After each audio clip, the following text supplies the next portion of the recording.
রাস্তাঘাটে থুতু ফেললে 100 টাকা জরিমানা করা হবে, আর যদি হিসু করে 500 টাকা জরিমানা, 200 থেকে 500 টাকা জরিমানা করা হবে। নিয়ম করলো অগ্নিমিত্রা ম্যাডাম, খুবই ভালো নিয়ম করেছে, কারণ রাস্তাঘাট পরিষ্কার থাকুক সেটা সবাই চায়। কথাটা হলো শুধু থুতু নয়, তার সঙ্গে গুটকাটাও অ্যাড করে দিন, কারণ প্রচুর গুটকা খাওয়ার লোকের সংখ্যা বেড়েছে এবং রাস্তাঘাটে ফেলছে। তবে আর একটা নিয়ম করবেন, 2 কিলোমিটার অন্তর অন্তর একটা শৌচালয়ের ব্যবস্থা করুন, কারণ রাস্তাঘাটে যারা যাতায়াত করে তাদের তো সত্যি অসুবিধা হয়। আমি নিজেই দেখেছি বাসের কন্ট্রাক্টর ড্রাইভারদেরকেও হিসু করতে। কি করবে তারা, ঘন্টার পর ঘন্টা রাস্তা চালাচ্ছে, তাতে তো হিসু পেয়ে যায়, তারা কি হিসু আটকে রাখতে পারবে না?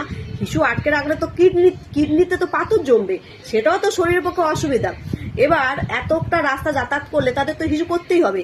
এবার যদি সরকারি জায়গা, সরকার যদি 2 কিলোমিটার অন্তর অন্তর একটা শৌচালয়ের ব্যবস্থা করে, তাতে কি, তাতে 2 টাকা 5 টাকা যা নেওয়ার নিয়ম তাই নেবে, তাতে কি শৌচালয়টাও পরিষ্কার থাকবে, যে টাকাটা নেবে সে লক্ষ্য রাখবে, হিসু করে পালিয়ে আসতে পারবে না, তাই না?